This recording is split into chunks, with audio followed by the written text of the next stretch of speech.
નમસ્કાર મિત્રો જીએસઆરટીસી એટલે કે ગુજરાત રાજ્ય માર્ગ વાહન વ્યવહાર નિગમ જે આપણે એસટી બસનું નિગમ છે તેમના દ્વારા હેલ્પરની 1658 જગ્યા ઉપર છે એ ભરતી જાહેર કરવામાં આવી છે. તો આના માટેના ઓનલાઈન ફોર્મ ભરવાના શરૂ થઈ ગયા છે. તો આના માટે ઓનલાઈન ફોર્મ કેવી રીતે ભરવું તેમની સંપૂર્ણ માહિતી આજના વિડીયોમાં આપવાનો છું. અને આમાં મોટા ભાગે છે એ આઈટીઆઈના બધા કોર્સો કરેલા હોય, જેવા કે mechanic motor vehicle, mechanic diesel, fitter, Turner, electrician અને વેલ્ડર સહિતના મોટાભાગના ઇલેક્ટ્રિકના જે આઈટીઆઈના કોર્સ કરેલા હશે તમે, તો તે તમામ ઉમેદવારો મિત્રો છે એ આના માટે ઓનલાઈન અરજી કરી શકશે. તો આના ઓનલાઈન ફોર્મ ભરવું કેવી રીતે તેમની સંપૂર્ણ માહિતી આજના વિડીયોમાં હું આપવાનો છું. એની પહેલાં અમારી ચેનલમાં પહેલીવાર આવ્યા હોય તો ચેનલને સબસ્ક્રાઈબ કરી દેજો, જેથી આ ભરતીને લગતી તમામ માહિતી છે એ સૌથી પહેલાં તમારા સુધી પહોંચી શકે. તો ચાલો મિત્રો આપણે આજનો વિડીયો શરૂ કરીએ. અને મિત્રો વિડીયો શરૂ કરતાં પહેલાં છે એ ઘણા બધા મિત્રો એવા હશે કે પોતાની રીતે છે આના માટેનું ફોર્મ નહીં ભરી શકે, તો એમનું ફોર્મ છે અમે ઘરે બેઠા ઓનલાઈન ભરી આપીશું. એમના માટે જે કોઈ પણ ચાર્જ થશે તે તમારે અમને ઓનલાઈન ચૂકવવાનો રહેશે. તમે સ્ક્રીન ઉપર જે વોટ્સઅપ નંબર જોઈ શકો છો તેમાં તમારે અમને વોટ્સઅપમાં મેસેજ કરવાનો રહેશે અને અમે ઘરે બેઠા તમારું ફોર્મ ઓનલાઈન ભરી આપીશું. તો હવે તમારે ઓનલાઈન ફોર્મ ભરવા માટે છે એ સૌપ્રથમ તો ઓજસ ગુજરાતની વેબસાઇટ ઉપર જવાનું રહેશે, જેમની લિંક વિડીયોના ડિસ્ક્રિપ્શનમાં પણ આપેલી છે. અન્યથા તમારી પાસે જે કોઈ પણ વેબ બ્રાઉઝર હોય તો તેમાં તમારે ઓજસ ગુજરાત સર્ચ મારવાનું રહેશે, એટલે તમારી સામે ઓજસ ગુજરાતની વેબસાઇટ છે એ ઓપન થઈ જશે. તો તમે વેબસાઇટમાં જશો તો આવી રીતનું તમને છે હોમ પેજ જોવા મળશે, જેમાં સૌપ્રથમ તો એપ્લાય કરવા માટે છે એ તમારે અહીંયા ઓનલાઈન એપ્લિકેશન ઉપર ક્લિક કરવાનું રહેશે. તેના ઉપર ક્લિક કરશો તો તમને અહીંયા 5 ઓપ્શન જોવા મળશે. આ 5 ઓપ્શનની મદદથી છે એ તમારે અહીંયા ફોર્મ ભરવાનું રહેશે. તો સૌપ્રથમ તો અહીંયા તમારે એપ્લાય ઉપર ક્લિક કરવાનું રહેશે. એપ્લાય ઉપર ક્લિક કરશો એટલે અહીંયા તમને એડવર્ટાઇઝમેન્ટ સિલેક્ટ કરવાનું એક ઓપ્શન જોવા મળશે. તો અહીંયા તમારે સિલેક્ટ ઉપર ક્લિક કરવાનું રહેશે. તો ત્યાં તમને ટોટલ 3 પ્રકારની ભરતી જોવા મળશે. એક છે જીએસઆરટીસી, એક ગુજરાત ગૌણ સેવા મંડળની છે અને એક સ્પીપાની છે. તો તમારે જીએસઆરટીસી છે એ અહીંયાથી સિલેક્ટ કરી લેવાનું રહેશે. તમે જીએસઆરટીસી સિલેક્ટ કરશો એટલે અહીંયા છે તમને અહીંયા એપ્લાયનું એક ઓપ્શન જોવા મળશે. તો તમારે તેના ઉપર ક્લિક કરવાનું રહેશે. અને આના ફોર્મ ભરવાની છેલ્લી તારીખ છે એ પહેલા મહિનાની 5 તારીખ સુધી છે એ તમે આના માટે ઓનલાઈન ફોર્મ ભરી શકશો. તો અહીંયા તમારે એપ્લાય ઉપર ક્લિક કરવાનું રહેશે. એપ્લાય ઉપર તમે ક્લિક કરશો એટલે તેમની બેઝિક માહિતી છે તે તમને અહીંયા જોવા મળી જશે અને એપ્લાય નાવનું એક ઓપ્શન જોવા મળશે. તો અહીંયા એપ્લાય નાવ ઉપર તમારે ક્લિક કરવાનું રહેશે. એપ્લાય નાવ ઉપર ક્લિક કર્યા બાદ જો તમે ઓજસમાં પહેલેથી રજિસ્ટ્રેશન કરાવેલું હોય તો તેમના રજિસ્ટ્રેશન નંબર અને ડેટ ઓફ બર્થ નાખી અને એપ્લાય વિથ ઓટીઆર ઉપર ક્લિક કરવાનું રહેશે. પરંતુ જો તમે રજિસ્ટ્રેશન ન કરાવેલું હોય તો તમારે સ્કીપ ઉપર ક્લિક કરી અને ફોર્મ ભરવાનું રહેશે. તો અહીંયા તમે સ્કીપ ઉપર ક્લિક કરશો એટલે તમારી સામે મેઇન પેજ જે ફોર્મ ભરવાનું છે તે ઓપન થઈ જશે. તો તેમાં તો સૌપ્રથમ તમારી ડેટ ઓફ બર્થ છે એ 5 જાન્યુઆરી 1990થી લઈ અને 6 જાન્યુઆરી 2007ની વચ્ચે જેમની ડેટ ઓફ બર્થ હશે તે આના માટે એપ્લાય કરી શકશે.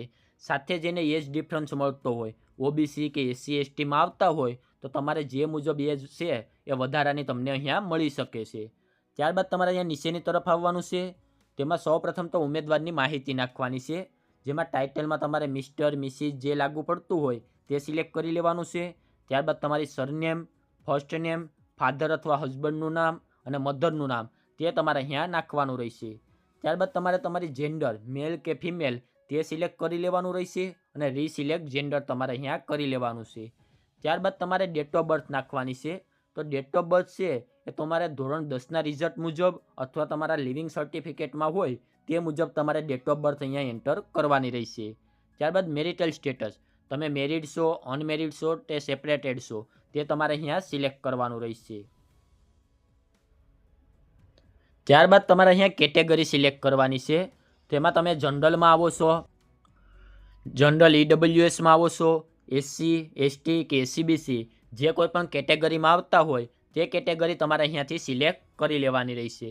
જો તમે અહીંયા એસસીબીસી કેટેગરી સિલેક્ટ કરશો એટલે કે ઓબીસી કેટેગરી સિલેક્ટ કરશો તો તમારે અહીંયા તેમના કાસ્ટ સર્ટિફિકેટ નંબર, તેમની ડેટ અને ક્યાંથી કઢાવેલું છે તે સિલેક્ટ કરવાનું રહેશે. તેની સાથે તમારે નોન ક્રિમિનલ સર્ટિફિકેટના નંબર, તેમની ડેટ અને કયા અધિકારી પાસેથી તમને મેળવેલું છે તે તમારે અહીંયા સિલેક્ટ કરવાનું રહેશે. ત્યારબાદ ઉમેદવારની કોમ્યુનિકેશન ડિટેલ એટલે કે તમારી એડ્રેસ છે તમારે અહીંયા નાખવાનું રહેશે. એડ્રેસ, તમારું રાજ્ય, જિલ્લો, તાલુકો, પિનકોડ અને ત્યારબાદ તમારે પરમિનન્ટ એડ્રેસ ઉપર મુજબનું એડ્રેસ હોય તો એ નાખવાનું રહેશે અને પરમિનન્ટ એડ્રેસ અલગ હોય તો તે તમારે અહીંયા નાખવાનું રહેશે. ત્યારબાદ તમારા મોબાઈલ નંબર અને ઈમેલ એડ્રેસ. મોબાઈલ નંબર અને ઈમેલ એડ્રેસ એ જ નાખવા તમારે જે અગાઉ 1 વર્ષ સુધી તમારા મોબાઈલ અને ઈમેલ એડ્રેસ શરૂ રહેવાના હોય તે અહીંયા તમારે એન્ટર કરવા. કારણ કે આની તમામ માહિતી છે તમારે SMS દ્વારા તમને મળતી હોય છે, એટલે તમારા મોબાઈલ નંબર જે શરૂ રહે એમ હોય તે જ તમારે અહીંયા નાખવાના રહેશે. ત્યારબાદ રીટાઈપ મોબાઈલ નંબર અને રીટાઈપ ઈમેલ એડ્રેસ તમારે અહીંયા નાખવાનું રહેશે. ત્યારબાદ અન્ય માહિતી. જો તમે રમતગમતના વધારાના ગુણ મેળવવા માગતા હોય તો યસ આપવાનું છે, અન્યથા નો આપી અને આગળ વધવાનું રહેશે. ત્યારબાદ ફિઝિકલી ચેલેન્જ એટલે કે કોઈ દિવ્યાંગ લોકો હોય અને તેમને જે કોઈ પણ લાગુ પડે તો તેમણે તે સિલેક્ટ કરવાનું છે, અન્યથા બીજા બધાએ નોટ એપ્લિકેબલ ઉપર ક્લિક કરી અને આગળ વધવાનું રહેશે. ત્યારબાદ જો તમારે ફેસિલિટી ઓફ સ્ક્રાઇબ એટલે કે કોઈ એવા લોકો હોય તે પોતે એક્ઝામ ના લખી શકે તો એમને છે લહીઓની સુવિધા મળી શકે છે. જો તમારે જોતી હોય તો યસ આપવાનું છે, અન્યથા નો આપી અને આગળ વધવાનું રહેશે. ત્યારબાદ બેઝિક નોલેજ ઓફ કોમ્પ્યુટર તો તે ફરજિયાત છે, એટલે અહીંયા યસ આપેલું છે, એમાં તમે સુધારો વધારો નહીં કરી શકો. ત્યારબાદ વિધવા એટલે કે વિડો હોય કોઈ વુમન તો તેમણે અહીંયા યસ આપવાનું છે અને તેમની ડિટેલ નાખવાની રહેશે, અન્યથા નો કરી અને આગળ વધવાનું રહેશે. ત્યારબાદ એક શોલ્ડરવાળા એટલે કે આર્મી, નેવી અને એરફોર્સમાંથી જે રિટાયર થયા હોય તેમને જો ભરવું હોય તો તેમણે યસ આપવાનું રહેશે, અન્યથા બીજા લોકોએ નો આપી અને આગળ વધવાનું રહેશે. ત્યારબાદ તમે સરકારી કે અર્ધ સરકારી સંસ્થા, અન્ય બોર્ડમાં કે કોર્પોરેશનમાં ફરજ બજાવતા હોય તો યસ આપવાનું છે, અન્યથા નો આપી અને આગળ વધવાનું રહેશે. ત્યારબાદ જો તમારી સામે છે એ IPC હેઠળ કોઈ ગુનો નોંધાયો છે, જો હોય તો તમારે યસ આપવાનું છે, અન્યથા તમારે નો આપી અને આગળ વધવાનું રહેશે. ત્યારબાદ ગુજરાત રાજ્યમાં કોઈ નિગમ, સરકારી નોકરી કે તેમાંથી કોર્પોરેશનમાંથી તમને બરતરફ કરેલા હોય તો તમારે યસ આપવાનું છે, અન્યથા નો આપી અને તમારે આગળ વધવાનું રહેશે. ત્યારબાદ ભાષાની માહિતી. એમાં ઇંગ્લિશ, હિન્દી અને ગુજરાતી તમે લખી, બોલી અને વાંચી શકતા હોય તે મુજબ તમારે અહીંયા ટીક માર્ક કરવાના રહેશે. ત્યારબાદ એજ્યુકેશન ડિટેલ. તો અહીંયાથી કયા કયા કોર્સ માટે તમે ફોર્મ ભરી શકો.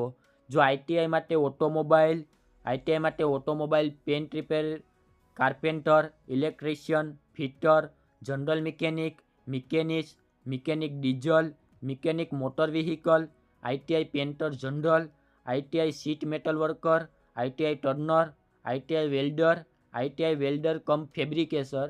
આટલા લોકો છે, આમાંથી કોઈ પણ પ્રકારનો કોર્સ તમે કરેલો હોય ITIમાં તો તમે આના માટે ફોર્મ ભરી શકો છો.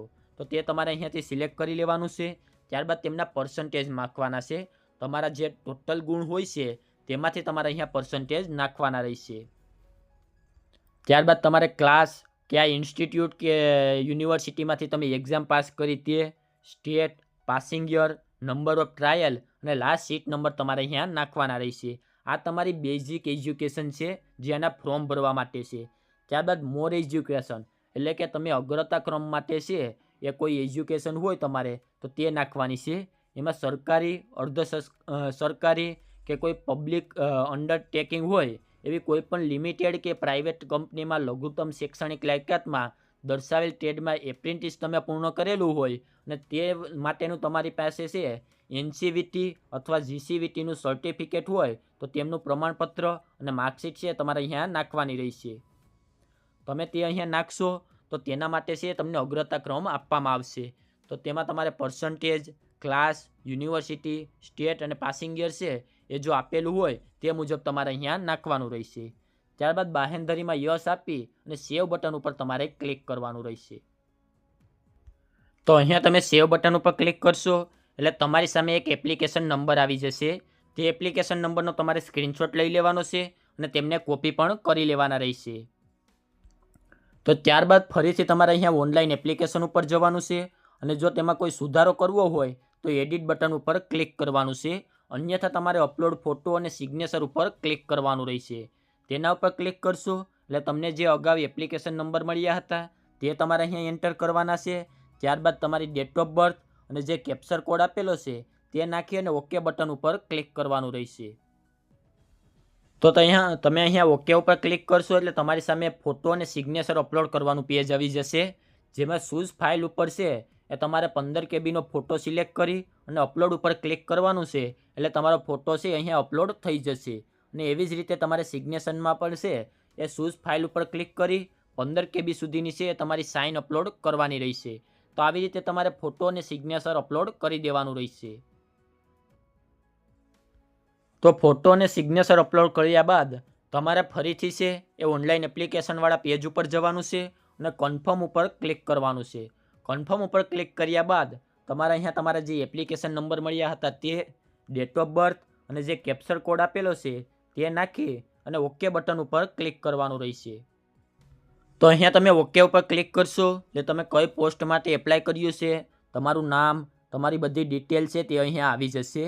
અને સાથે તમારે કેટલી ફી ભરવાની છે તે પણ તમને અહીંયા જોવા મળી જશે. તો ફી ભરતા પહેલાં તમારે અહીંયા કન્ફર્મ એપ્લિકેશન છે તેના ઉપર ક્લિક કરી અને તમારી એપ્લિકેશન છે અહીંયા કન્ફર્મ કરવાની રહેશે. તેના ઉપર તમે ક્લિક કરશો એટલે તમારી સામે છે એ એપ્લિકેશનના કન્ફર્મેશન નંબર આવી જશે. તો તે કન્ફર્મેશન નંબરનો તમારે સ્ક્રીનશોટ લઈ લેવાનો છે અને તેની મદદથી જ તમારે ફી ભરવાની રહેશે અને આના માટેની PDF છે ડાઉનલોડ કરવાની રહેશે. તો કન્ફર્મેશન નંબર છે એ કોપી કર્યા બાદ તમારે ફરીથી અહીંયા ઓનલાઈન એપ્લિકેશન ઉપર જવાનું છે અને તેમાં લાસ્ટ ઓપ્શન છે પ્રિન્ટ એપ્લિકેશન ફોર્મ અને પે ફીઝ. તો તેના ઉપર તમારે ક્લિક કરવાનું રહેશે. ત્યારબાદ તમને સિલેક્ટ જોબનો એક ઓપ્શન જોવા મળશે જેમાં તમારે છે એ હેલ્પરનો ઓપ્શનવાળી જે પોસ્ટ છે લાસ્ટમાં GSRTC તે સિલેક્ટ કરી લેવાની છે. ત્યારબાદ હમણાં જ્યારે તમે ફોર્મ કન્ફર્મ કર્યું ત્યારે તમને 8 ડિજિટના જે કન્ફર્મેશન નંબર મળ્યા તે એન્ટર કરવાના છે. ડેટ ઓફ બર્થ અને જે કેપ્ચર કોડ આપેલો છે તે નાખી અને ઓનલાઈન પેમેન્ટ ઓફ ફ્રી છે તેના ઉપર ક્લિક કરી અને તમારે જે કોઈ પણ પ્રકારે ફ્રી ભરવાની થતી હોય તે ફ્રી તમારે અહીંયાથી ભરવાની રહેશે. તો ફ્રી ભરશો ત્યારે જ તમારું ફાઇનલ સબમિટ થયેલું ગણાશે. જો તમે ફ્રી નહીં ભરો તો તમારું કન્ફર્મ છે અહીંયા ગણવામાં નહીં આવે અને તમારી અરજી છે રદ કરવામાં આવશે. તો ફ્રી ભર્યા બાદ ફરીથી તમારે અહીંયા છે એ સિલેક્ટ જોબ ઉપર ક્લિક કરી અને હેલ્પર સિલેક્ટ કરવાનું રહેશે. ત્યારબાદ confirmation number, date of birth અને કેપ્ચર નાખી અને પ્રિન્ટ એપ્લિકેશન ફોર્મ ઉપર ક્લિક કરી અને તમારે પ્રિન્ટ અહીંયાથી ડાઉનલોડ કરવાની રહેશે. તો આવી રીતે તમારે GSRTC માટે હેલ્પરનું ફોર્મ ભરવાનું રહેશે. જો આને લગતો બીજો કોઈ પણ પ્રશ્ન હોય તો નીચે કોમેન્ટ બોક્સમાં જણાવી દેજો, ત્યાં તેમનો જવાબ આપી દઈશ. અને જે મિત્રો પોતાની રીતે ફોર્મ ના ભરી શકે તો તેમનું ફોર્મ અમે ઘરે બેઠા છે એ ઓનલાઈન ભરી આપીશું. એમના માટે જે કોઈ પણ ચાર્જ થશે તે તમારે અમને ઓનલાઈન ચૂકવવાનો રહેશે. તો તમે સ્ક્રીન ઉપર જે WhatsApp નંબર જોઈ શકો છો તેમાં તમારે અમને WhatsAppમાં મેસેજ કરવાનો રહેશે અને અમે ઘરે બેઠા તમારું ફોર્મ ઓનલાઈન ભરી આપીશું. તો આજના વિડીયોમાં આપવામાં આવેલી માહિતી સારી લાગી હોય તો વિડીયોને લાઇક કરી દેજો અને અમારી ચેનલમાં પહેલીવાર આવ્યા હોય તો ચેનલને સબસ્ક્રાઈબ કરી દેજો જેથી ભરતીને